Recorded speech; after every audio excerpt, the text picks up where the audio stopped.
aming Diyos na mabuti sa lahat ng bagay, Panginoon. Sa inyo pa amin po binabalik ang lahat ng papuri, pagsamba, pagluwalhati sa pangalan ni Jesus.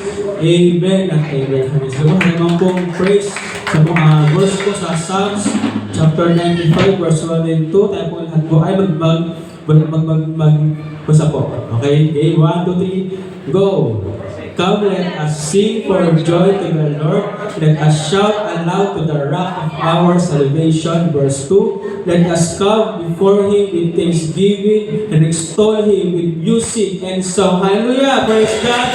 We glorify your name, Panginoon. Hallelujah! King of Majesty, Panginoon. You are the King of Kings and the Lord of Kings. Buhay, Panginoon.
change. I want to be with you. I want to be and now God told me everything is me.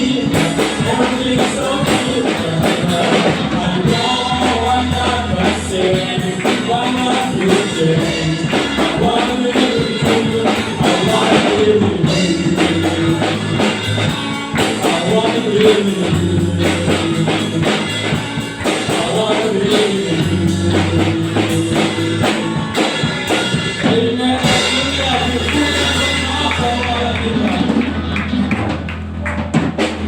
Tuloy natin itaas ang ating pong Panginoon. Kayo po ang aming Diyos, mula noon hanggang ngayon, Panginoon, who was and is to come, Panginoon. You are true, Panginoon, sa aming buhay, Panginoon. Kung paano ako kumikilos, Panginoon, unang panahon, Panginoon, Panginoon, sa mga pagpapagpapagpapag sa aming buhay, Panginoon. Hallelujah. Lord Church, ano kong gawin, ano kong gawin? Blessed be the Lord God Almighty, who is and is to come.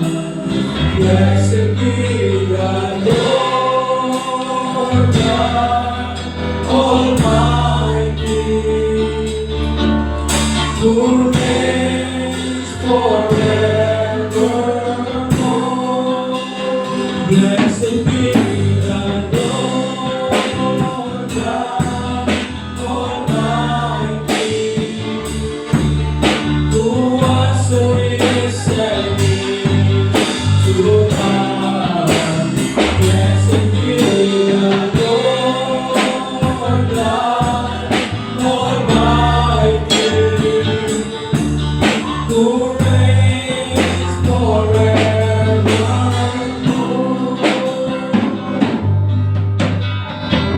Father in heaven, how we love you. We lift your name in all the earth. May your kingdom be established in our praises. As your people declare your mighty works, blessed be the Lord God Almighty, who was, who is, and is to come. Blessed be the Lord God Almighty, who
your praise, Panginoon.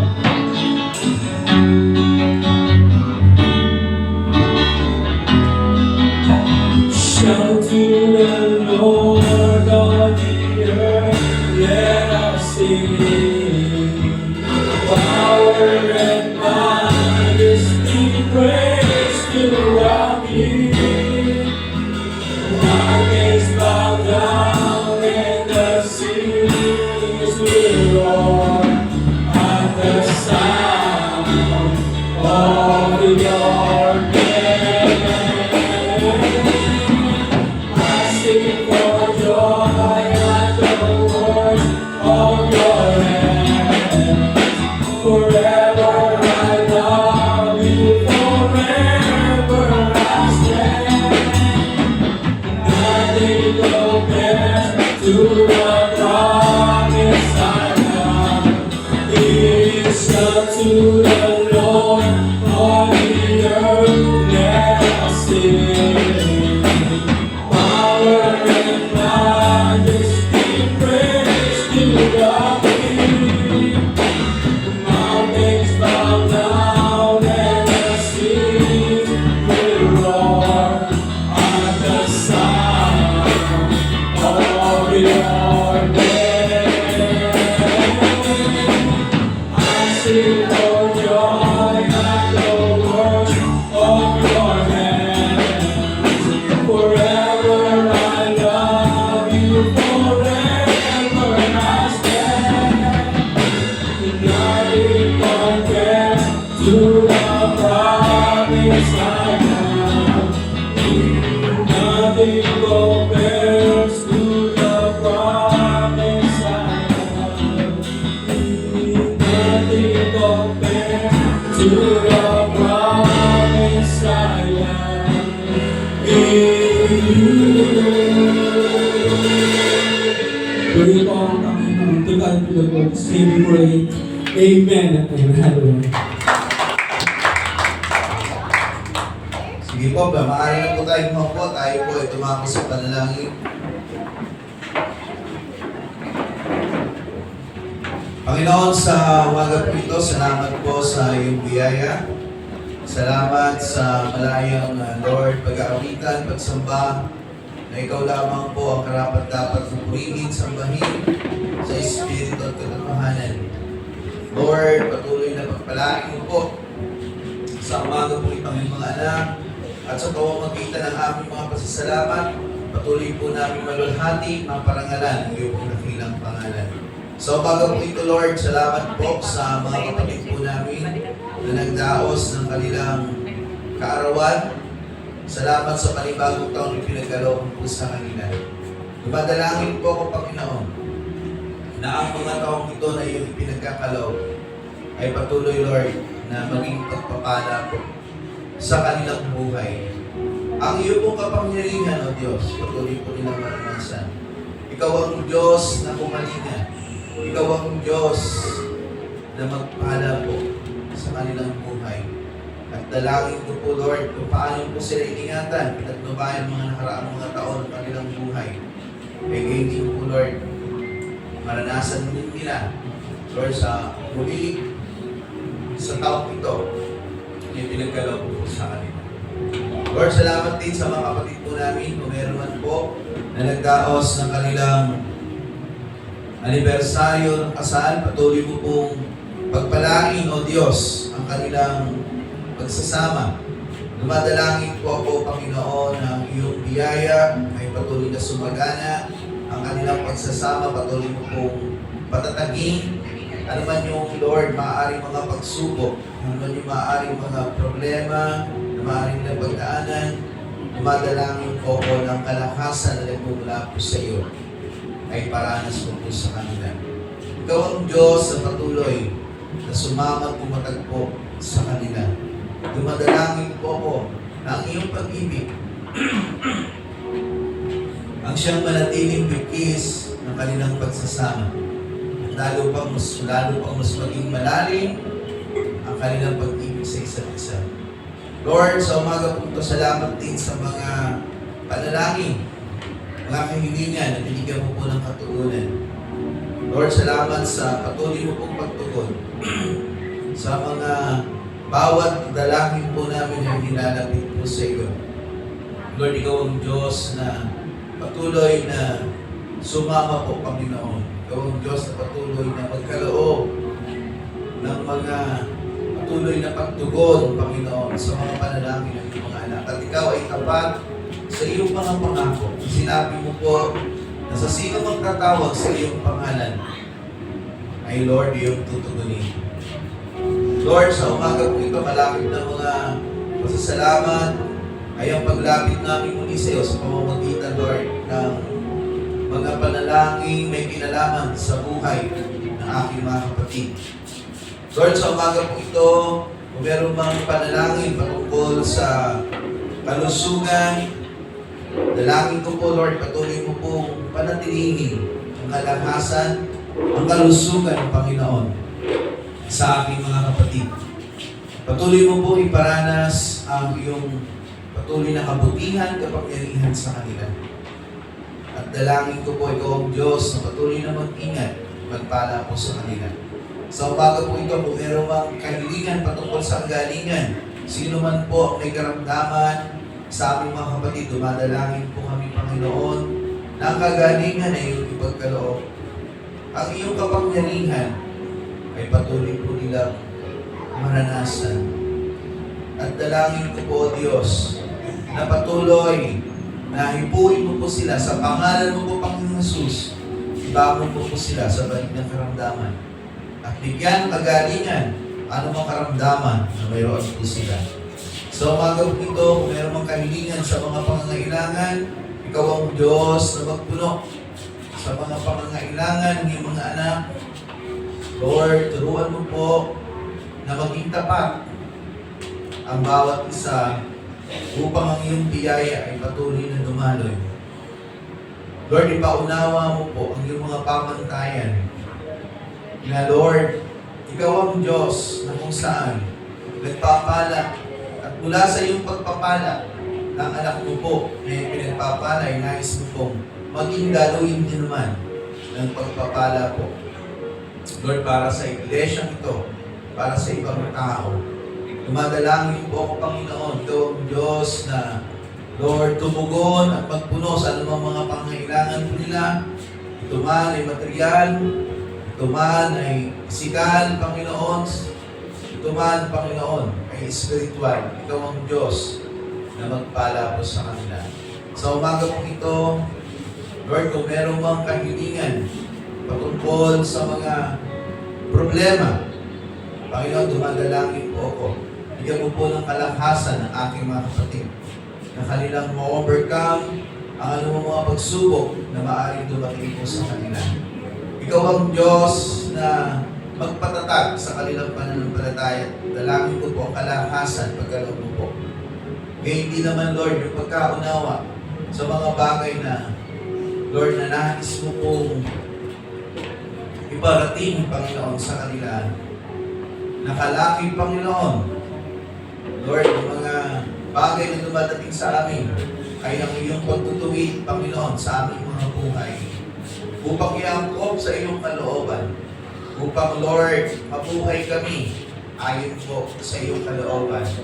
Lord, sa umaga po ito, kung meron mga kahilingan patungkol, Lord, sa paggabay at pag-iingat mo po.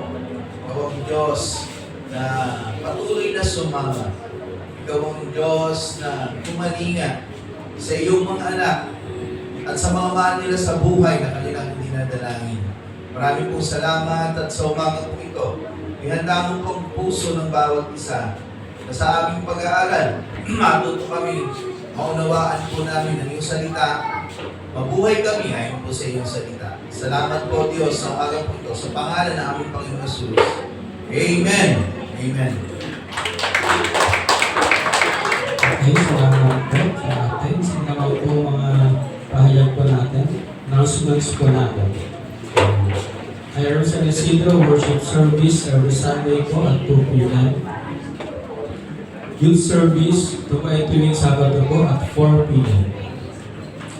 Sa Napulitin Service po natin, Day 27, Speaker Brother John, pong worship leader, Sister Religious, ito pong usher, Brother Albert, and then sa tanong pong testimony, Brother Boy Catriano.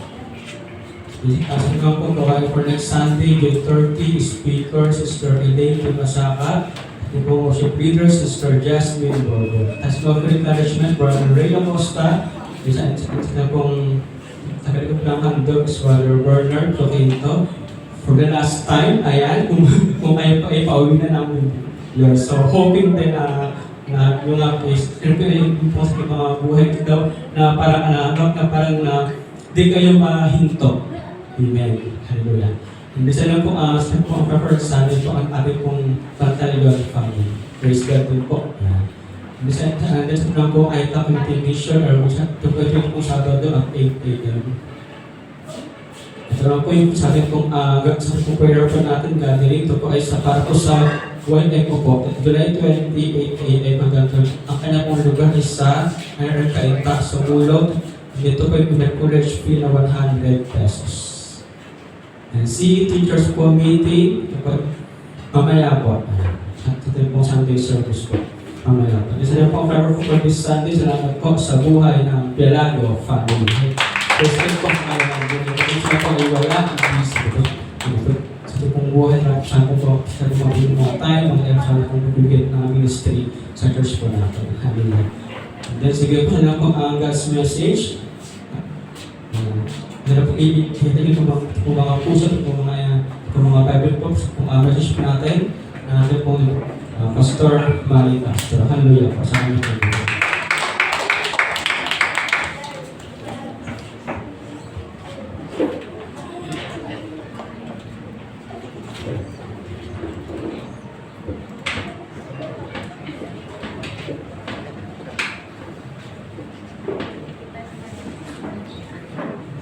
Okay, good morning po sa atin. Ayan, pwede ba pakibati niyo po ang inyong katabi? Sabihin mo salamat at narito ka sa umaga ito. Ayan. So, pagiging ng Panginoon sa ating pong pagsamba sa umaga ito. Dahil ang Diyos ko, ay patuloy na sa atin ay gumagabay sa atin ay merong dakilang bagay na gustong gawin sa ating pong buhay. Ayan. Nais ko lang din po ipaalam na si Nanay Lenny po pala ay naitakbo sa ospital. No? Kahapon sana, dadalawin natin kaya namang ulan. Pero mamaya po ay after ng gawain ay sasadlit po ako doon. Baka meron pong gusto sumama para po makumusta naman po natin si Nanay. Ano na po ba lagay niya, Nay? Wala naman siya sa ICU, no po?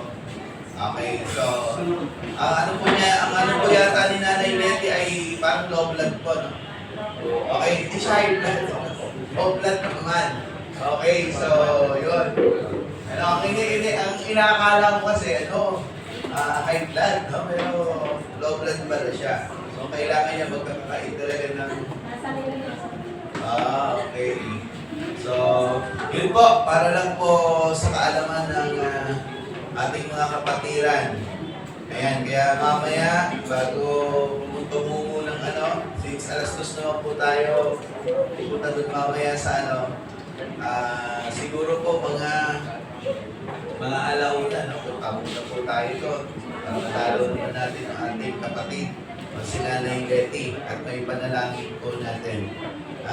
Alam niyo po na bawat isa ay dumadalangin po sa atin. Amen? Para po sa kanyang kagalingan. Okay, so salamat sa Panginoon sa umaga po ito. Tayo po ay muli mag-aaral ng kanyang salita. So dito po sa ating pong buhay sa mundong ating ginagalawan, there are so many struggle po na ating nararanasan. Tama po? Kasi sa ating pong buhay ay may dalawang bagay na pagpipilian po tayo. Tayo ba ay mabubuhay ayon sa pagkatawag ng Panginoon? Yung po yung tinatawag na pamumuhay sa Espiritu? O tayo ba ay mabubuhay ayon sa paraan ng mundo kung saan ay hindi naman tayo magiging karapat-dapat sa Diyos? Kasi meron lang tayong isang uri ng buhay na pipiliin. Bagaman tayo ay nabubuhay sa mundong ito, merong specific na uri ng pamumuhay ang iniatap o binigay sa atin ng Diyos mula nung tayo po ay tawagin ng Panginoon. Ano ba yung pag sinabing tawagin? Yung pag sinabi kong tawagin ng Panginoon, nung panahon, nung time na tayo ay nakakilala sa Panginoon. Okay, yun po yun. At mula doon, sa mga mananampalataya, ay malinaw na sinasabi po ng Biblia na sa ating pagtanggap sa Panginoon ay pinagkaloob naman yung banal na Espiritu. Na ang banal na Espiritu, siya naman yung gumagabay, tumutulong po sa atin to make us grow spiritually. Kaya, meron tayong struggle, kasi bakit? Kasi wala pa naman tayo sa langit eh. Nandito pa lang po tayo sa lupa na punong-puno ng mga bagay na pwedeng humatak sa atin o pwedeng umimpluwensya sa atin para naman tayo ay mawala sa Diyos o sa paglilingkod sa Diyos. Yung tinutukoy po ng Bible na pag ang isang mananampalatay na buhay na makalaman, ang pipiliin mo lagi yung mga bagay patungkol sa mundo at tiyak na mawawalan ka, i-ignore mo o hindi mo na mabibigyan pansin yung kahalagahan ng pamumuhay mo sa espiritual na mga bagay. Okay, so sa atin, bilang mga mananampalataya, napakalinaw ng sinasabi ng Biblia na ang buhay po natin ay hindi na para sa mundo, kundi para sa Panginoon. Pero doon habang tayo po ay nabubuhay, marami pong ginagawa ang Diyos. Okay. Sige po tayo, pasok po. Nakalak po ba? Ayun, hindi nakalak. Okay. So, sa ating bubuhay, maraming tinitrim si Lord. Pag sinabing tinitrim, inaalis. Gaya ng sinabi po doon sa John, chapter 15, na doon sa pagbibigay ng talinghaga ng Panginoon na pulo ng ubas, na kanyang pinuputulan, marami kasi kailangang alisin, tanggalin, baguhin sa buhay ng isang mananampalataya. So merong hindi ganun kadali. Tama po ba? Ang buhay Kristiyano hindi ganun kadali. Pero ang masarap sa buhay Kristiyano, merong Diyos na sa atin ay kumakalinga. Doon sa mga bagay na kung saan tayo nahihirapan, nag-i-struggle po tayo, hindi tayo doon iniiwan ng Panginoon. Amen po ba?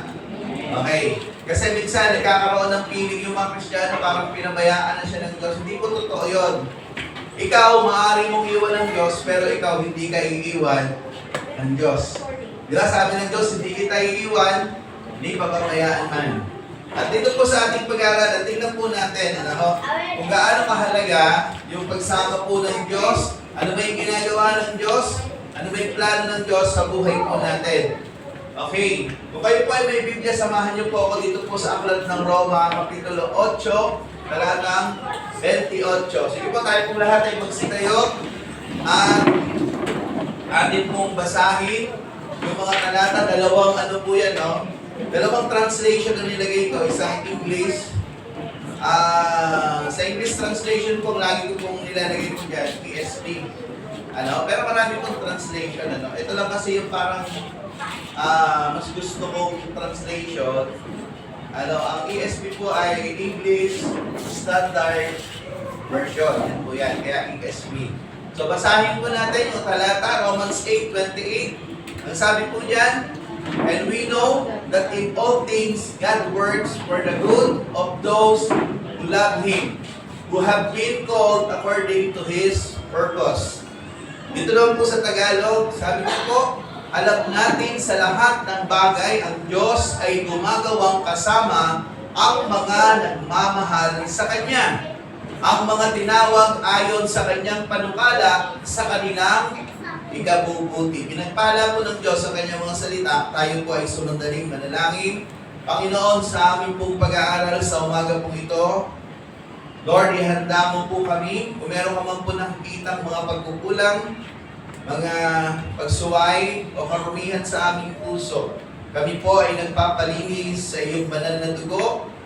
Dalisayin po kami ng iyong banal na dugo, ang aming kaisipan, ang aming katawan, ang aming puso, at gawin kami karapat-dapat sa umaga po ito upang sa aming pagkinig ng iyong salita ay pakinabangan po namin ang mensahe na kung saan ay makatutulong sa paglago ng aming espiritual na buhay tungo sa isang mabunga at masayang paglilingkod po sa iyo. Maraming po salamat sa iyong salita sa pangalan ni Jesus. Amen. Okay, pwede na po tayong maupo. Ayan. So, dito po sa ating binasa, makikita po natin na sinabi ni Apostol Pablo na yung salitang ito, actually, ang context po nito, yung chapter 8 is pamumuhay ayon sa Espiritu.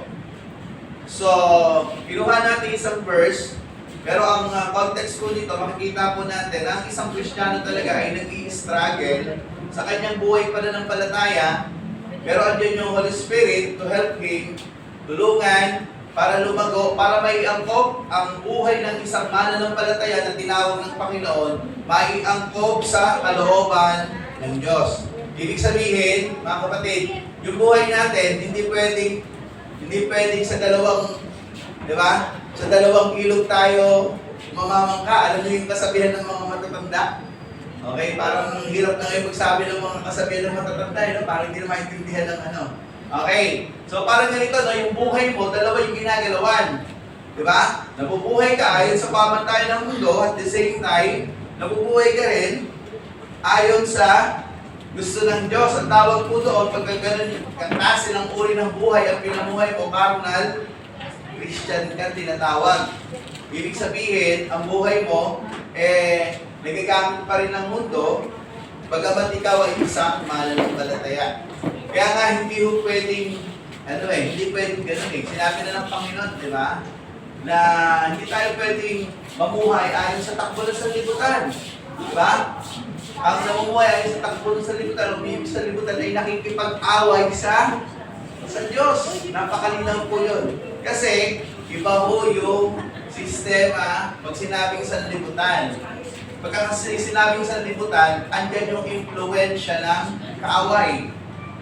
Okay. So pag ang impluensya ng kaaway, yung sistema na ginagamit niya, iba-ibang paraan para yung mga tao dito sa mundo, particular na mananampalataya, ay mahook, sabihin, makontrol niya, matalian niya, magapusan niya, para kaya niyang hatakin, kaya niyang kontrolin. Okay. So hindi po pwedeng ganon. Hindi po yung katanggap-tanggap sa Panginoon kung ganun klase yung buhay po natin. Kailangan yung bagay na kumokontrol sa atin, nagmumula sa sanlibutan ay kailangan ikat ng Panginoon, i-trip ng Panginoon, alisin ng Panginoon. So yun po yung tinatawag ko struggle. Okay. At doon sa buhay po natin, ito bagay lang naman ang pipiliin mo eh. Di ba? Kung naiintindihan mo yung pinauunawa ng Diyos sa iyo, na kailangan mo mabuhay sa spiritual na aspeto, i-reject mo yung isa. Nagets niyo po? Hindi pwedeng bot pagsasamahin mo. Kasi ang nangyayari po sa Kristiyano, bakit ang mga Kristiyano po ngayon hindi malago? Bakit hindi nag-grow? Bakit hindi makapag-expand? Bakit hindi mangyari yung gusto ng Diyos? Kasi may nangyayari pa rin yung dual. Okay. Nangyayari pa rin yung dual personality. Okay. So dapat wala tayong dual personality, di ba? Okay. Ang personalidad natin ay nasa Panginoon, no? Nasa Panginoon lang. At kung nabubuhay man tayo sa mundo, ay nabubuhay tayo para sa Panginoon. Okay. So dito po sa ating pag-aaralan, tingnan po natin yung mga bagay na kahalagahan upang maunawaan po natin na napakahalaga sa Diyos na yung bawat mananampalataya ay lumago sa spiritual na aspeto. Bagamat may struggle, andyan ang Diyos para tayo ay tulungan. Okay. Hindi ho siya ganun kadali. Kasi alam nyo bakit hindi ganun kadali? Kasi imagine mo, nung nakakilala ka sa Panginoon, di ba? Ilang taon ka na nakakilala sa Panginoon? Okay. Di ba? Okay, meron minsan bata pa lang nakakilala sa Panginoon o minsan may edad na. Imagine mo kung halimbawa, ikaw ay nakakilala sa Panginoon, 40 years old ka na.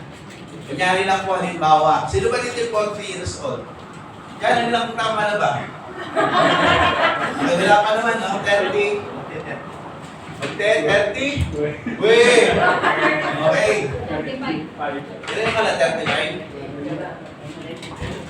Ba't di mo masabi sa akin doon? Okay. O, halimbawa, 30. Aminin natin 30. Imagine mo, ang pagkakamulat ng isip ng bata, sa anong edad po? Yung mga nag-aaral dito, pinag-aaralan niya sa school eh. Di ba? Okay. Ano yung may muwang na yung bata? 5, ano pa po yan eh? 6, Ano pa yan eh? 7. Hindi pa, 7. Okay. Parang, pagkat yung nag-aaral, nakakalimutan. 7. Parang pinaka-stable 9 eh. Di ba? 9. O sabihin na natin, gitna tayo, in between.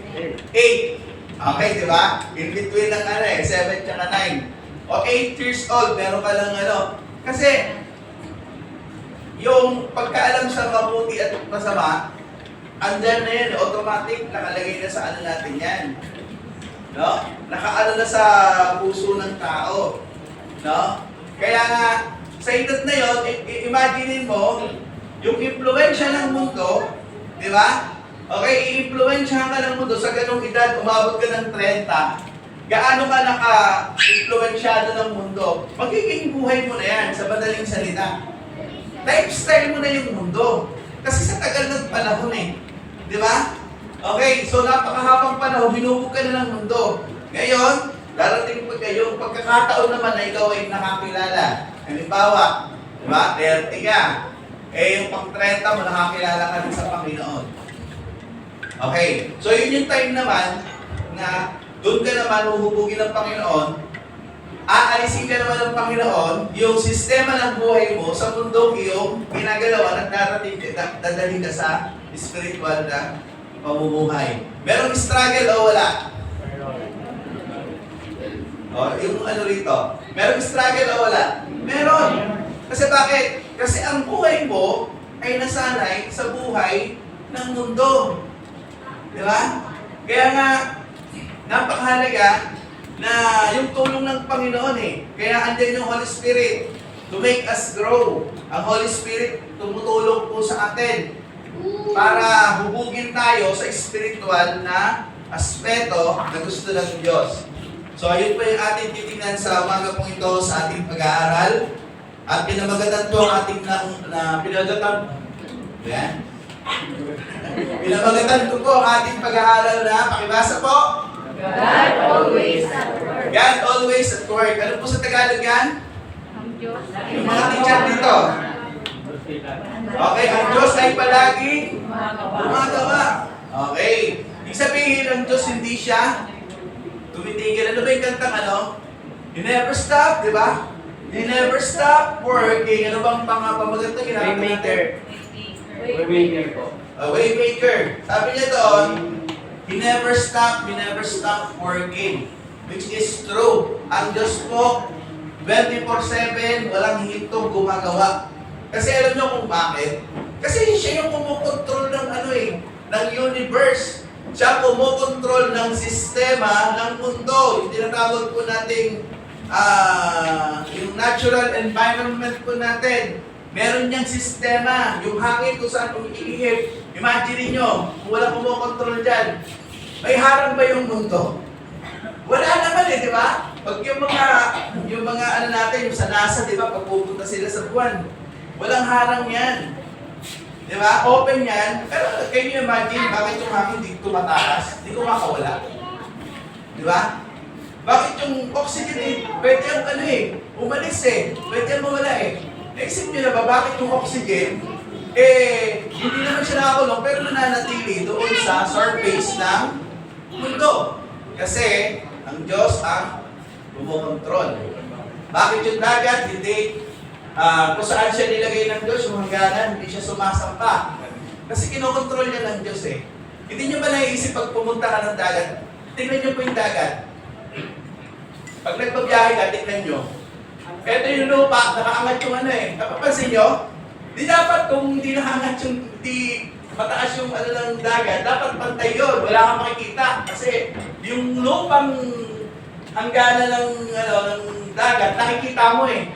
Dapat yun, kung mas mataas yung lupa, dapat hindi mo nakikita yung dagat. Nagpapatunay lang yun na mataas ang level ng dagat, pero bakit hindi siya sumusobra? Ibig sabihin doon lang siya. Kasi meron pong Diyos na nagkokontrol. Ibig sabihin, 24 hours, ang Diyos hindi natutulog para kontrolin yung sa solar system, sa mundo na ating ginagalawan, at hindi tumitigil sa buhay ng bawat isa para tayo ay tulungan na hubugin. Amen. So, makita po natin dito na yung katapatan ng Diyos doon sa talata, di ba? Na sabi niya, and we know that that in all things, sa lahat ng bagay, ang Diyos daw ay gumagawa para saan? Sa ikabubuti ng lahat ng mga nagmamahal. Yung tinutukoy na nagmamahal po dito, yun po yung mga mananampalataya kasi sila yung tumanggap, sila yung kumilala, sila yung nagmahal sa Diyos kasi nireject ng mundo ang Diyos eh. Hindi siya minahal ng mundo. Ang nagmahal lang sa Panginoon, yung mga taong nakakilala kasi nakita nila, ito pala yung ginawa ng Diyos para sa akin. Kaya yung tinutukol na nagmamahal sa Kanya dyan, ito yung mga mananampalataya. Tayo po yun. Na ang Diyos hindi tumitigil gumawa sa buhay mo. So tatlong bagay po yung ating titingnan. Ano ba yung ginagawa ng Diyos sa araw-araw? Hindi siya humihinto. First is number 1, pakibasa nga po. Helping us to overcome any difficulties. Yan. Hindi ho tayo exempted sa problema, pagsubok. Manapay, dadaan tayo dyan sa ayaw mo sa gusto. Tama po ba? Yung iba nga nagtatanong eh, bakit kaya ganun? Kung kailan ako naging Kristiyano, parang dumami yata eh. Di ba? Parang mas marami yata akong hinaharap na na mga pagsubok. Okay, huwag ka na magtaka. Parte yan ng buhay mo bilang isang mananampalataya. Kasi yung mga bagay na pagdadaanan mo kasama sa disenyo ng Diyos para ikaw ay mas lalo maging malalim sa iyong pananampalataya. Mag-grow ka sa madaling salita sa pananampalataya. Kasi ang mga pagsubok, ano pong dulot ng pagsubok? O kahit hindi yan, i-alis muna natin yung pag-uusap. Ano ba yung dinudulot ng pagsubok sa buhay ng isang tao? Okay. Dalawa lang bagay pagtingin ko dyan eh. Pag ikaw tumingin ka na negatibo sa pagsubok, bagsak ka. Wala ka na. Kaya dapat pag hinaharap mo yung pagsubok, ano yung dapat mong kaisipan? Okay, positive. Dapat optimistic ka. Hindi ka pessimistic. Okay. Okay, yung pessimistic kasi, pessimistic. Okay, pessimistic. Ibig sabihin, negative thinker. Optimistic is positive thinker. Okay, so dapat positibo po tayo. Kasi nasa control ng Diyos yun. Di ba? Ang purpose ng Diyos, lahat ng bagay, kahit ito man ay pagsubok, ito ay gagawing pagpapala sa iyo ng Diyos. Hindi para ikaw ay pahirapan. Kasi kapag ang naging thinking mo ay naging negatibo, ang magiging dating ng mga nararanasan mo ay parang pinahihirapan ka ng Diyos. Okay, so tandaan natin, tinutulungan tayo dito na ma-develop. Pag may pagsubok, ano ba pag inaalaw ng Diyos yung pagsubok, ano ba yung dinadala nito? Pinapatatag yung ating pananampalataya, ano ba? Pinokorek yung ating buhay. Diba? Kasi minsan may mga mali sa buhay natin, hindi papayag ang Diyos na Kristiyano ka, mananatili ka sa mali. At patuloy mong gagawin yung sistemang mali. O bagamat walang nakakita, alam naman ng Diyos eh. Di ba? Sino ba makakapagtago? So, kung may mga bagay na dumadating, kasama po yun na inaayos ng Diyos. Na para maunawaan mo na hindi ka para dyan. Hindi mo dapat panatilihin yung buhay mo dyan. So, nire-remind ka ng Diyos, kaya kapag may mga pagsubok, ito po yung pinakamaganda mga kapatid. Kailangan kang mag-evaluate ng iyong buhay. Evaluation. Bakit evaluation? Kasi, kaya yung pinapadala ng Diyos para ipaunawa sa iyo yung mga bagay na, ano ba yung mali ko? Di ba? Okay. So, kapag yan ay nag-evaluate ka, nanalangin ka kay Lord, itadirect ka ni Lord kung ano yung mga bagay na aayos niya sa iyo. Ganun si Lord, mabuti si Lord. Si Lord hindi konsentidor. Hello? Si Lord hindi kanya papabayaan. Kung talagang totoong Kristiyano ka, sa ayaw mo at sa gusto, hubugin ka ng Panginoon. Amen. Gusto ba natin hubugin tayo ni Lord? Okay, parang, Amen. Okay, ulitin ko. Gusto ba natin hubugin tayo ni Lord? Amen. Kasi alam nyo, talagang trabaho ng Panginoon, hubugin tayo. Kaya sa mga pagsubok na darating, papatatagin tayo nito, ipapaunawa din ito yung mga mali para maiayos natin yung ating mga buhay. Okay. Kasi alam nyo, minsan may mga sitwasyon sa buhay mo na nagiging permanente na. Kasi bakit? Kasi mali, tapos, di ba? Paulit-ulit mo na ginagawa. Alam nyo, pagka ganun na, nagiging normal na sa'yo. Di ba? Wala nang conviction. Parang okay na lang sa iyo. Di ba? Na nagawin yung bagay na yun. Wala nang conviction. Kasi bakit? Bakit nawawala yung conviction? Hindi nawawala yung conviction ng Holy Spirit. Alam niyo nangyayari, nangangaliyo ka na. Hello? Pag sinabing nangangaliyo, hindi mo na maramdaman. Kasi nga, sa sobrang tagal, lagi mong ini-ignore, nasanay ka na na-i-ignore. Pero hindi titigil ang Diyos hanggat hindi ka matuto. Okay. Gagawa siya ng eksena sa buhay mo. At yung eksena na yon, mag-evaluate ka na doon. Ano ho? At ganito po yan. Yung paulit-ulit na nangyayari, parang hindi ka makaalpas. Parang gano'n na lang yung buhay mo. Hindi ka pinananatili doon ng Diyos. Meron siyang tinuturo. Meron siyang inaayos. Ang kailangan mo lang, makita mo yung mali at isuko mo sa Diyos yung mali na handa kang magpabago sa Diyos sa maling sistema na yun. At sasabihin ko sa iyo, aalisin ka ng Diyos doon, aayusin niya yung buhay mo. Sino rito yung gusto yung maayos yung buhay?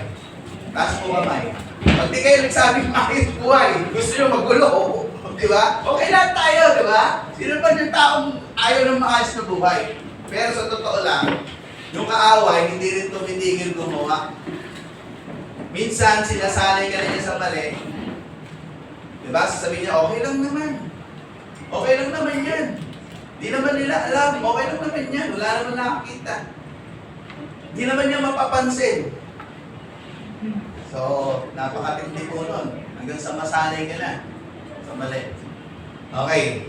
So, ang tanging nakakita lang naman po sa atin sino? Si Lord. Pwede tayo mandaya ng tao. Pwede natin dayain. Di ba? Yung tao. Pero yung Diyos, hindi mo madadaya. Alam niya kung ano yung dapat ituwid sa buhay mo. Alam niya yung dapat iayos sa buhay po natin. Amen. So, sa mga bagay na nangyayari, actually, difficulties po yun eh. Di ba yung nasanay ka na sa mali? Napakaano po yun. Ang tawag po kasi doon, pag gano'n yung nangyayari, deceive ka na. Mas mahirap po pag deceive ang isang Kristiyano. Kasi yung deceive, nadaya ka na. At yung pandaraya ng kaaway, naging normal na routine na ginagawa mo sa buhay mo. Okay. Pag nangyayari sa'yo, mapapahamak ka. Hindi ba papabuti? Kasi bakit? Hindi naman papalaki ng Diyos. Di ba? Hanggat may problema sa buhay mong maling nagiging dahilan niya para yung pagpapala ng Diyos mapigil. Hindi ibig sabihin ayaw ka pagpalain ng Diyos. Meron ka pang problema na kailangan ayos ng Diyos, Kasi hindi niya ibibigay pagpapala na mali ang sistema ng buhay po natin. Amen. So, ang Diyos, common na po yan yung pagpapala ng Diyos.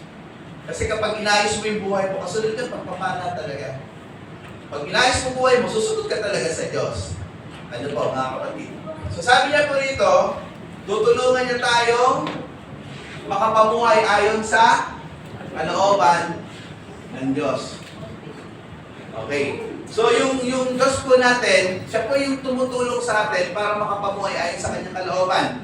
Sino po yung kanyang katuwang? Yung Holy Spirit.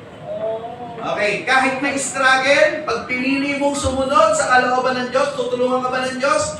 Yes! Ang sabi niya, di ba? Ang sabi ng Diyos, yung lagi kong binabanggit sa Pilipos, di ba? 2:13, na bibigyan ka niya ng pagnanasa sa puso mo. Ako yung pagnanasa na kailangan ka itong gawin. Kailangan kong sumunod sa Diyos. At ano pa yung bibigay? Kakayahan. Biruin mo, desire lang, di ba? Binigyan ka lang Diyos na malalim na pagnanasa. Ano pa yon? Kakayahan, bibigyan ka niya. Sabi niya pagnanasa at kakayahan mo ay isagawa ang kanyang kalooban. Yung kakayahan, wala po sa atin. Makaisip natin, kaya natin. Huwag kang mag-rely sa sarili mong kakayahan. Meron kang limit.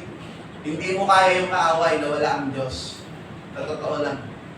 Di ba? Kaya nga sinabi niya doon sa Aklat ng Santiago, 4:7, di ba? Ang sabi niya doon? James chapter 4 verse 7, pasakop kayo sa Diyos. Di ba?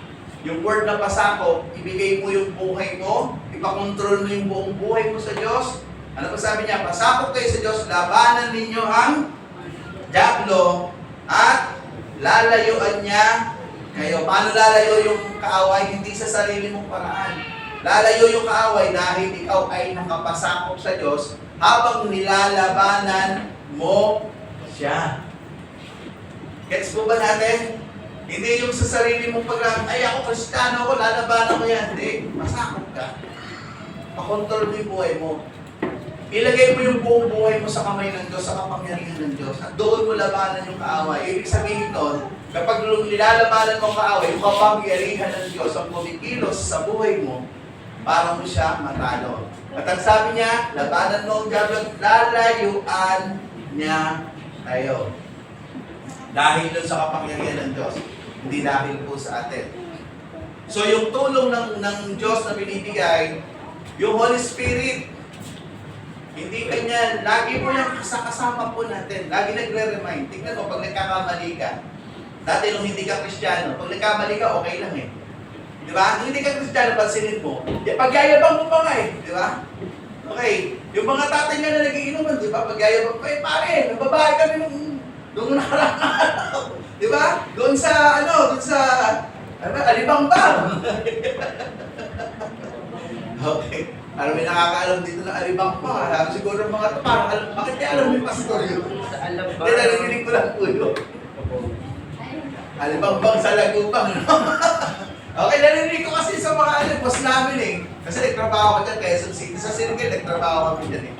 Yung bilog na ano po dyan, yung kainan, na paikot po yun eh. Kami po, may dalawang building po kami ginawa po doon. Okay, so, pinagayabang pa. Di ba?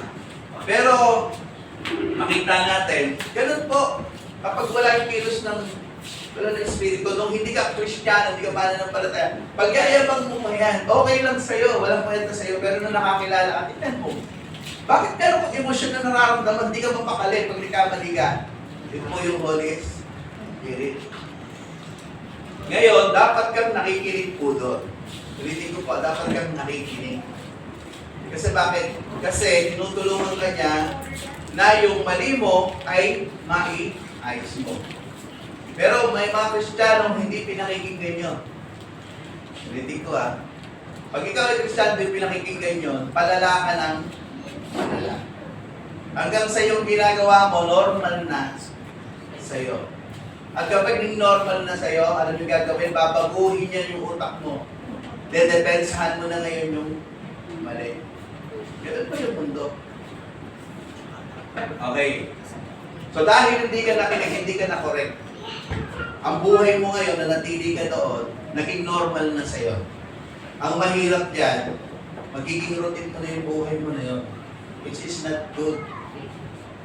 Kasi hindi ka na itutuwid ng Diyos.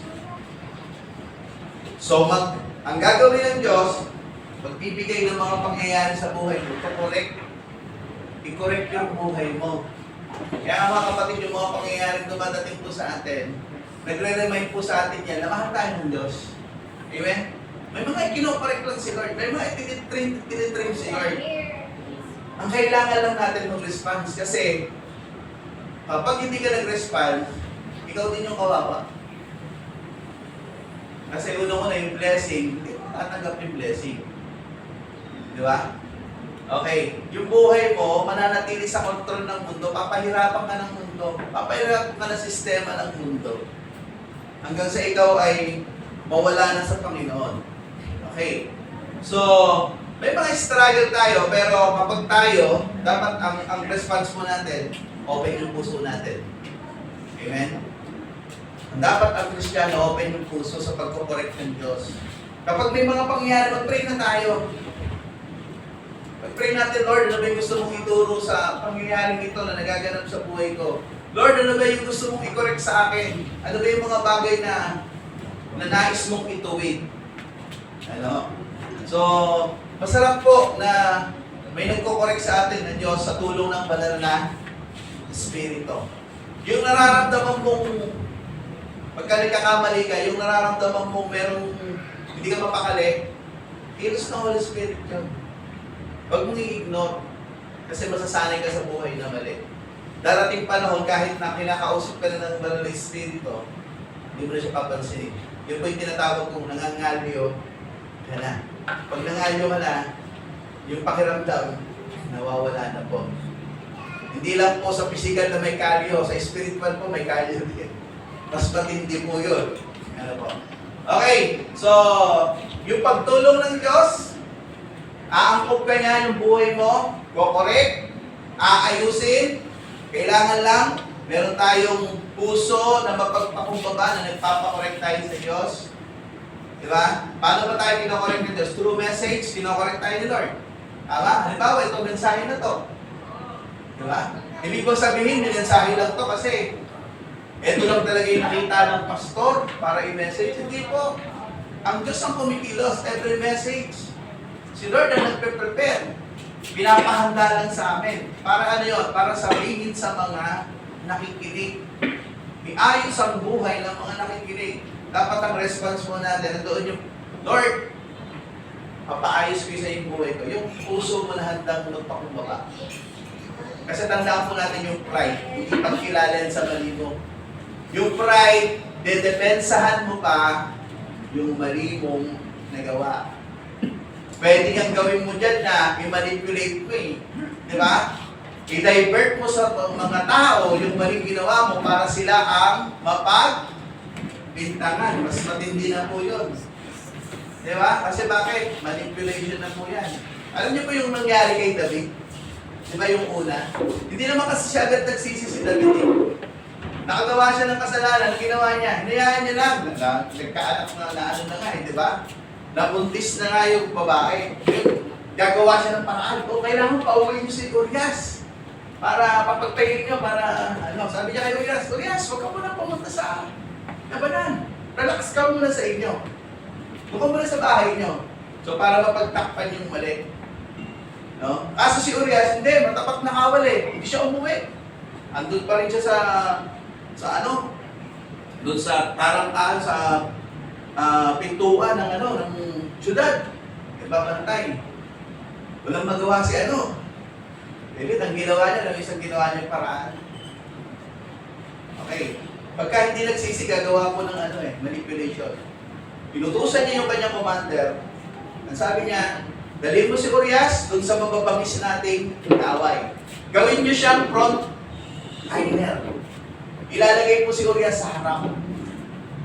Pagka sinugod kayo ng kaaway, ang gawin nyo, iwan nyo siya. Okay. Nabasa nyo po ba yan? Ganun po. Imagine niyo po si David. Anong klaseng tao si David?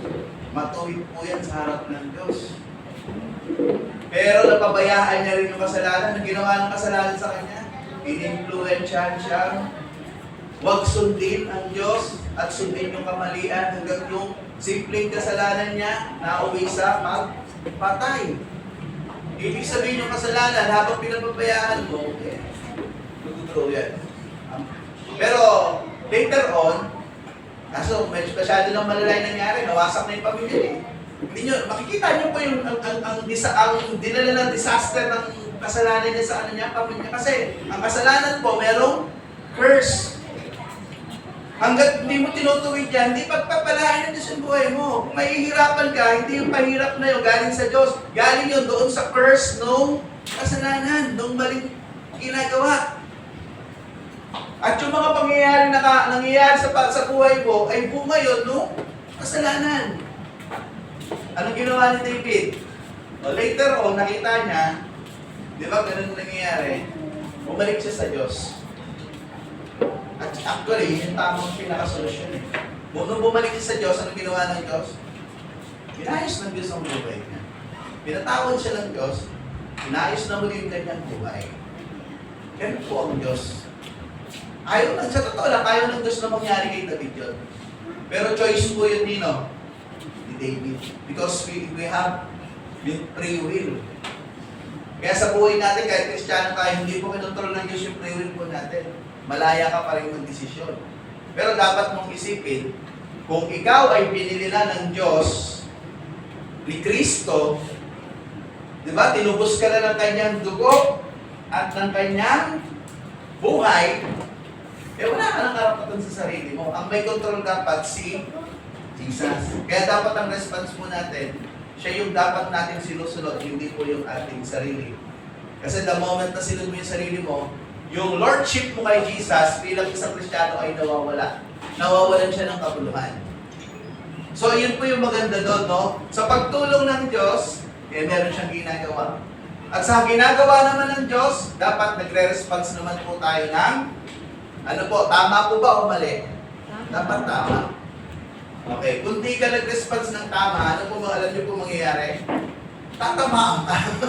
Yun po yun. Tatamaan ka ng sumpa ng kasalanan. Di ba? Okay. So, pakita na ba yan? Okay, tinutuloy yung pangalawa po. Tinutulungan tayong lumago at lumalim sa ating pananampalataya. Yan. So, yan ang tulong ng Diyos. Ang purpose ng Diyos, kaya yung ginagawa ito, para ka lumalim, para ka lumago. May aalisin siya, may kukorek siya. Kasi bakit? Kasi yung mga yan, hadlang yan, para ikaw ay lumalim sa pananampalataya. At kapag naalis ng Diyos, makikita mo yung pagbabago, may mangyayari sa buhay mo. Kasi yun yung gusto ng Diyos na gawin sa buhay po natin. Okay, pangalawa po sa ating pag-aaral. Pakibasa nga po. Guiding us to learn and live the life of Christ.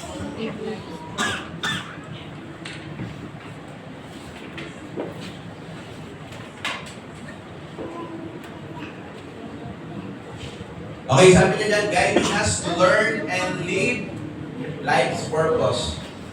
Okay, so ginagabayan tayo ng Diyos. Paano ba gumagabay ang Diyos sa atin? Ang paraan po ng Diyos ng paggabay, meron tinatawag na, unang-una, first is Word of God. Salita ng Diyos. Imagine niyo nung tawagin piliin ng Diyos si Joshua bilang maging puno, kapalit ni Moises, si Joshua yung pinili. Imagine niyo, pinilin pa ng Diyos yung kanyang salita. Kasi bakit? Kasi yun yung pinaka-guide po natin. Manual po ito ng buhay natin eh. Mga kapatid, ito talaga yung totoong manual ng buhay natin. Hindi yun naiisip mong paraan na yun yung tamang gawin para ang buhay mo maging safe. Kailangan mo magpakasipag. Wala nang po problema to. Kailangan ko mag-ipon. Diba? Kailangan dumami yung pera ko, kailangan yumaman ako. Tapos bigla ka namatay. Okay, may nadala ka? Wala. Lulti mong damit, wala kang madadala.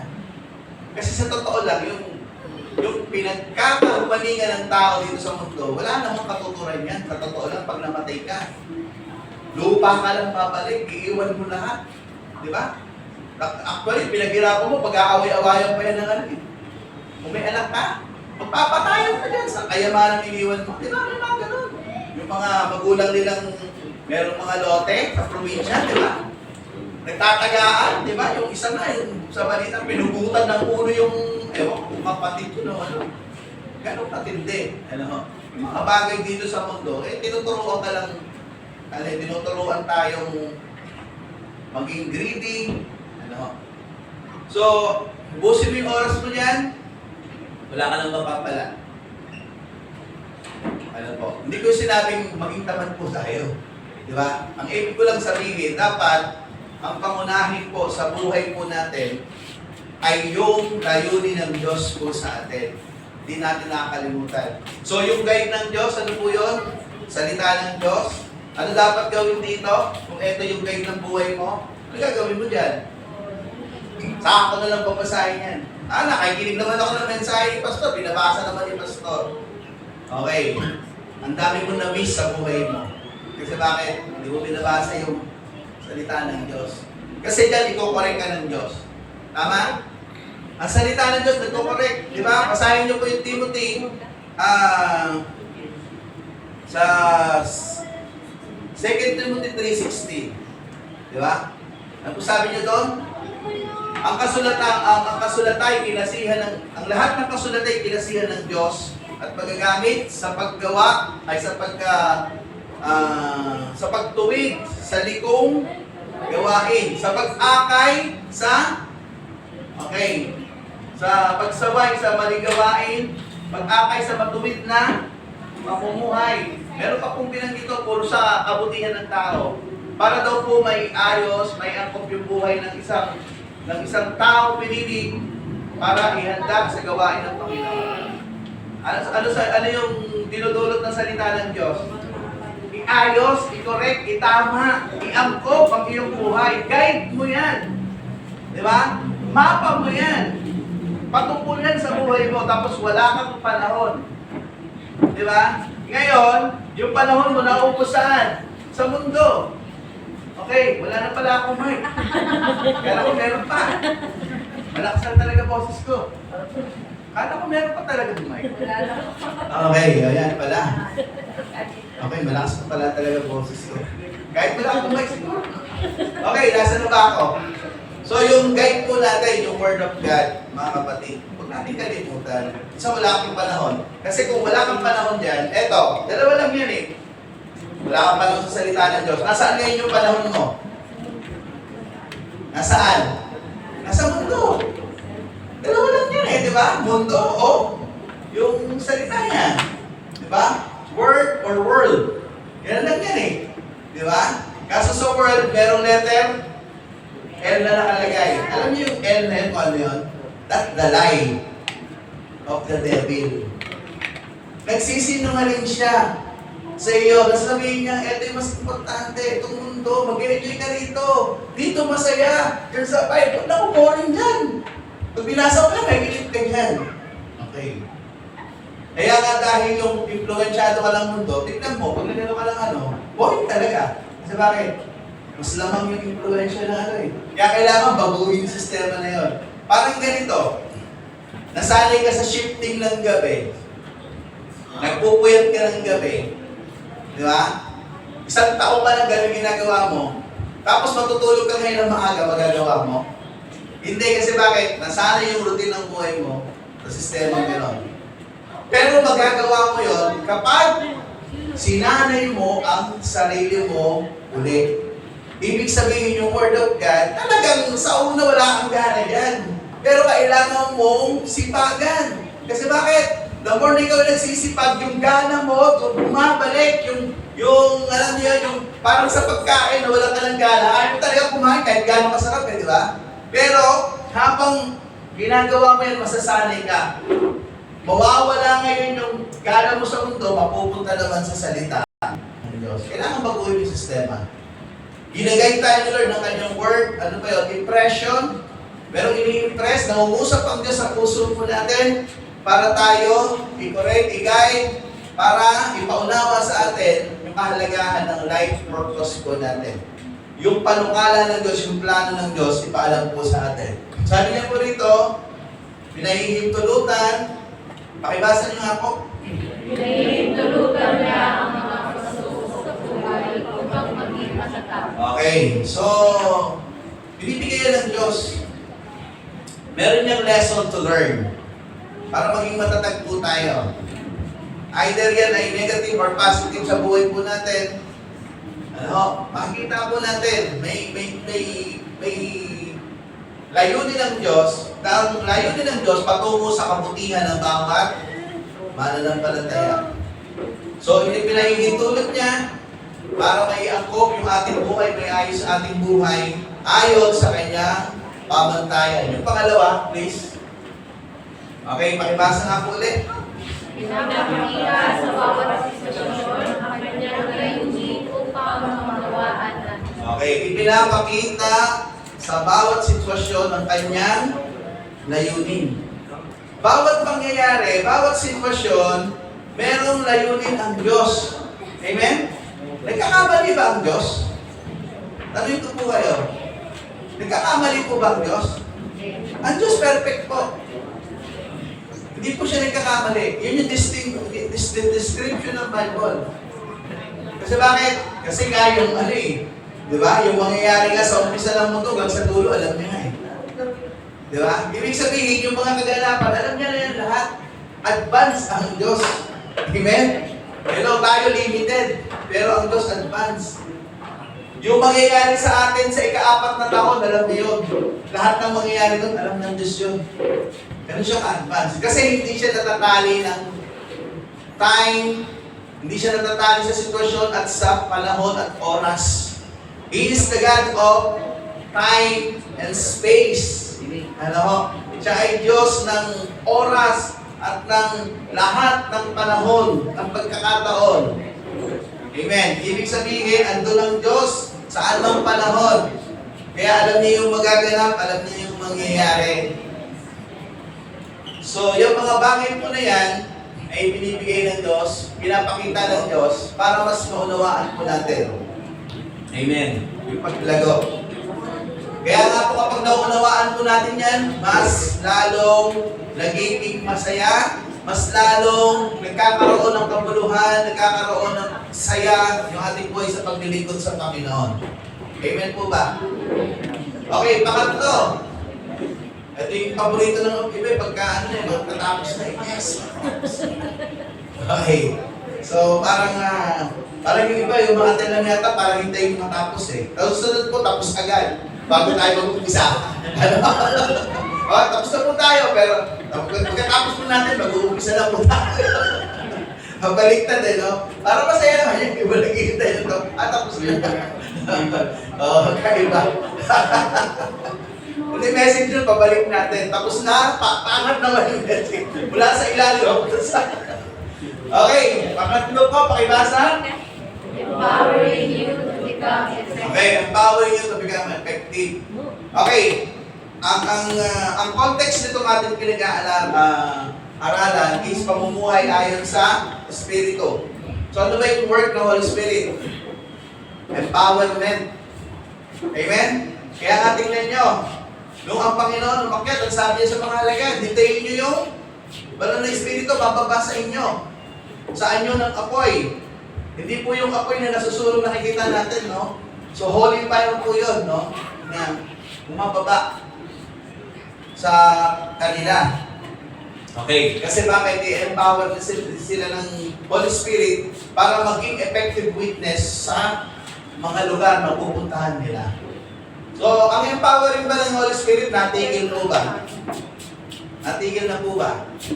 O, kasi iba yung paniniwala, yung gagawa ng Holy Spirit, natapos na naman eh. Hindi. Kasi ang era po natin ngayon is the era of Holy Spirit. May iba't ibang era yan eh. Noong unang panahon, yung era ng panahon ng Father, di ba? Old Testament. Pagdating sa New Testament, panahon ng Son. Hindi na mapansin? Father, Son, alin sa Sa huling panahon, Holy Spirit. No? Pero yung tatlo na yan, hindi yan nagkakahiwa-hiwalay. Baka sabihin natin, at pala sa panahon day, present lagi yan. Nung Old Testament time, nung New Testament time, at sa huling panahon po na, modern time po natin, andyan po yung tatlo na yan. Pero, ang na-highlights ngayon, ay dahil ito yung panahon ng Holy Spirit nag-empower sa mga mananampalataya. So may struggle tayo, pero sa tulong ng Banal na Espiritu, binabago niya, hinuhubog niya ang ating buhay, inaalis sa tulong ng Banal na Espiritu yung mali, pinapalitan niya ng iba. Alam niyo po sa pagtitrain, di ba yung sinabi ng Panginoon doon sa John chapter 15? Sabi niya, yung mga hindi nagbubunga, pinuputol ko. At yung mga namumunga, sabi niya, ay pinuputulan ko upang lalong magbunga. Iba yung pinutol, iba yung pinuputulan. Ang tawag po doon, pruning. Sino yung mga nagtatalim dito? Pruning. Pag pruning, sa ubas po kasi ginagawa nila, yung pruning na tinatawag, para maging healthy. Sumagana yung bunga, hindi masayang, ang gagawin po, may tatanggalin ng mga excess na sanga kasi kumakain lang ng nutrients yun eh. Hindi makakapag-concentrate yung bunga sa paglaki. Ang gagawin po doon, ikakat. At kapag kinat po yun, makikita nyo yung mga bunga, sisibol, maganda, quality. Okay, ginamit po yun halimbawa. Kasi bakit? Sa ating buhay, ano ang tinitrim ng Diyos? Yung mga maling sistema, yung kasalanan na naging routine sa buhay mo, para ano? Palitan ng bunga. Okay. So, siyempre, hindi po yan literal, no? Meron lang kala ko siya nakitang namunga ng ubas-ubas dito. Pag namunga ng ubas siya, papa-over. Okay. Hindi po yan spiritual ang pinag-uusapan ng bunga. Sino po nagpapabunga? Ayon po sa Galatia, Galatians chapter 5, sino nagpapabunga? Holy Spirit. Kapag walang Holy Spirit, hindi magbubunga ang isang Kristiyano. Ang Holy Spirit ang tumutulong para tayo magbunga. Bunga, pag sinabing bunga, mabubuting bunga po yun. Yung kabaitan, tawag dito, kahinahunan, ano ba? Iba-ibang ano po doon, binanggit po doon. Puro mabubuti po yun kasi yun yung bunga ng Espiritu. Inalis yung masama, di ba? Inalis yung masama, pinalitaw yung mabubuting bunga. Yun po yung sense nung tinatawag na explanation ni Jesus kasi mas madaling makatch up ng tao. Ano din po yung Holy Spirit, may ginagawa, may binabago, may inaalis. Masasaktan ka kapag tinutuwid ka eh. Tama? Natural lang yun. Diba? Ang bata ba pag tinutuwid nyo, paano? Alam nyo, marami ng bata matitigas ang ulo ngayon. Anong dahilan? Hindi lang po cellphone eh. Hindi kasi pinapalo. Alam nyo ba yung hindi nyo pagpalo sa mga anak nyo ay mali kapag ka, biblical yan eh, di ba? Masahin nyo yung sa kawikaan. Di ba? Sabi niya yung bata, paluhin mo sa pet. Di ba? Para maintindihan niya yung kanyang kamalian. Mga bata ngayon, hindi ni. Di ba? Ang mga bata po ngayon, baliktad na. Takot ang magulang sa bata. O, aminin ba natin to o hindi? Di ba? Magsisinungaling pa tayo dito pag tinatry namin. Nakikita ko, takot ang magulang sa bata. Why? Kasi kapag ang bata nagwala, ikaw yung makukontrol. Alam niyo sa psychology, kailangan yan. Ang mekanism ng mga bata, ganito. Kapag ang bata nagwala, nakita niyang nagbiyak ka, pinagbigyan mo siya, uulit-ulitin niya po yun. Yan yung po yun ang na psychology. Kaya dapat, i-correct mo ang bata kapag may mali, nagwala, kaya mo siya. Diba? O, kaya paluin mo. Ang pagpalo po, may tamang pagpalo. Di ba? Sa papaluin, huwag sa ulo. Kasi di ba sa ulo pinapalo eh. Kaya tsaka yung pamalo mo, dapat tama lang. Di ba? Baka naman namalo ka, inubos mo yung kaos sa mararamdaman niya lang yung pagtutuloy. Tapos pagkatapos ng paluin, ang gagawin? Okay, kausapin niyo po. Yun yung tamang kundidisiplina. Sasabihin ko po sa inyo, lalaki yung mga anak niyo, tama yun. Okay. So may kalaban na po kayo ng magulang sa panahon po natin. Ano yun? Gadgets. Ang laki ng influence yun sa mga bata. Minsan 3 years old, ang galing ng ganun nga ako nakikita ko, bibigay ng nanay. Para tumahimik. O anak, ito na, ito, laro ka na. Anak, ang ganda. Bata pa lang 3 years old, minsan 3 years old, minsan 2 years old, marunong na mag-ano eh. Grabe yung mga bata. Ang bilis pa mag-ano, naminak sa buto. Pero, ano po yun, dapat limitado lang po. Laging may limit. Yung gadget nakakatulong, di ba? Kasi nakakapanood siya, pero lilimitahan nyo po kasi maka-influensya yan sa anak nyo. Napunta tayo sa parenting. Okay. Okay, so may kinalaman sa pagko-correct yan, no? Yung empowering yan, no? Eh, napakahalaga yung Holy Spirit. Tinuturo niya yung tama. Tinuturo ka niya ng tama. May tinitrip, may inaalis. Di ba? Merong manipulation na maaaring mangyari, pero hindi mangingibabaw yun hanggat yung Holy Spirit, ni-empower ka, gumagawa ang Holy Spirit, nire-remind ka sa mga bagay na namamanipulate ka na, pero salamat sa Holy Spirit kasi bakit? Kasi tutulungan ka niya na makaalis doon. Amen? At pagkaalis mo doon, papalakasin ka niya. I-develop ka niya ulit. Tutulungan ka niya makarecover. Tutulungan ka niyang lumakas. Kasi bakit? Kasi ang plano ng Diyos, gamitin ka mightily and effectively. So dito po sa ating pinag-aralan, hindi natatapos ang ginagawa po ng Diyos. Sa buhay natin, may ginagawa si Lord. May ginagawa ang Diyos. Ang kailangan lang po, mag-response po tayo ng tama. Kung ano yung gusto ng Diyos, sundin po natin. Kung ano yung pamumuusap ng Holy Spirit, alamin natin sa sarili natin kung ano yung pinokorek, kung ano yung inayos. At sasabihin ko po sa inyo, kapag sumusunod tayo ng gano'n, yung buhay po natin, pagpapalain ng Diyos. Amen? Papalaguin ng Diyos, pagbubungahin tayo ng Diyos spiritually, magagamit tayo ng Diyos mightily and effectively. Kaya po sino pong sumulat sa Roma? Apostol Pablo. Si Apostol Pablo, yung mga sinasabi niya, based on experience. Na-practice niya na, nagawa niya na. Kaya niya sinishare kasi nangyari sa kanyang buhay. Ito pinag-aaralan natin to, sinyer niya noon pa, pinag-aaralan natin niya kasi gusto nung mensahe ng salita ng Diyos na maranasan natin, na sa buhay natin, yung paggawa ng Diyos, hindi nai-stop, hindi na, ang tawag doon? Nasasakal, kundi malayang nakakagawa, dahil nagre-response po tayo ng tama, tumutugon tayo ng tama doon sa ginagawa ng Diyos sa buhay po natin. Sumunod po tayo ng tama, mag-evaluate tayo kapag mayroong mga nangyayari, at ipapaunawa sa atin ng Diyos kung ano yung mga bagay na dapat natin iayos. At kapag inayos po tayo ng Diyos, kaya inayos tayo ng Diyos kasi gusto niya tayong gamitin. Amen? At gusto niyang pagpalain po ang ating mga buhay. Nawa po yung mensahe natin ng pag-aralan ngayon, hindi lang pumasok po dito, kundi ilagay po natin sa puso. Laging magre-remind po sa atin sa araw-araw, sa mga experiences na meron po tayo sa ating buhay.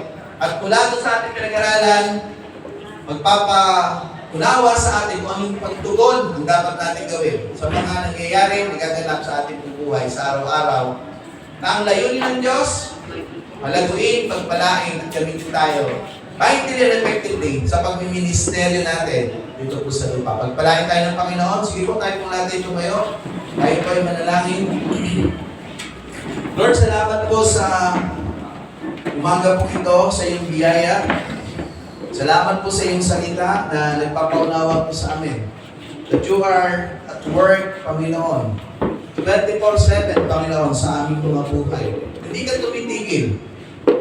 At ang Holy Spirit na binigay mo po, siyang tumutulong upang palaguin, upang palalimin, upang i-train, Panginoon, ang buhay ng mga mananampalataya.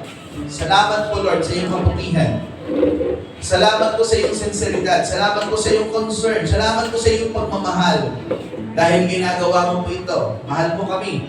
Ang nais mo po, mapabuti, mapalago, mapabunga ang aming pananampalataya. Lord, Ikaw ang Diyos na patuloy na kumilos. Holy Spirit, gumawa ka sa buhay ng bawat isa po sa amin. Ang iyong kapangyarihan, patuloy po namin maranasan. Salamat po sa iyong salita. Itanin mo po ito sa aming puso sa umaga po ito. Sa pangalan ng aming Panginoong Yesus. Ang lahat ng anak ng Diyos ay magsabi ng Amen.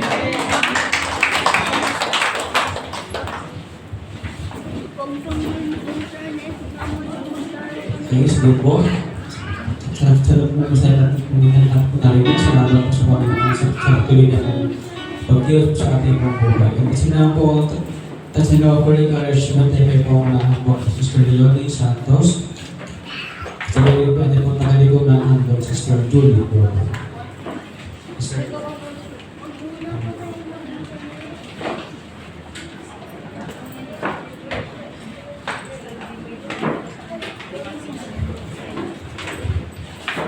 Pantay ko sa ulit. Ayan na, yun dito para sa akin po Cousin of the College. Praise God.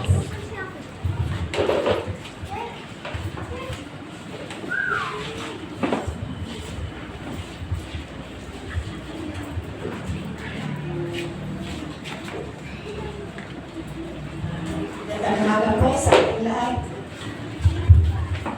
Salamat sa Diyos at narito sa inyo. Meron na po akong mabasahin na isang verse. Sabi po sa Awit 34:9-10. Natakot kay Yahweh, kayo kanyang bayan, nang makamtan ninyo ang lahat ng bagay. Kahit mga leon ay nagugutom din, sila'y nagkukulang sa oskurong pagkain. Ngunit, ang sino mang si Yahweh susundin sa anumang bagay, hindi kukulangin. Ayun nga, yung katulad na sinabi po ni Pastor, yung pagsunod ang tinutukoy ninyo sa ating mensahe ngayon sa ating verse. Magkaroon tayo ng takot sa Diyos. At ang isang layunin niya ay sumunod tayo kapag tayo ay kanyang pagpalain at hindi pagkulangin. Yun lang po at maraming salamat.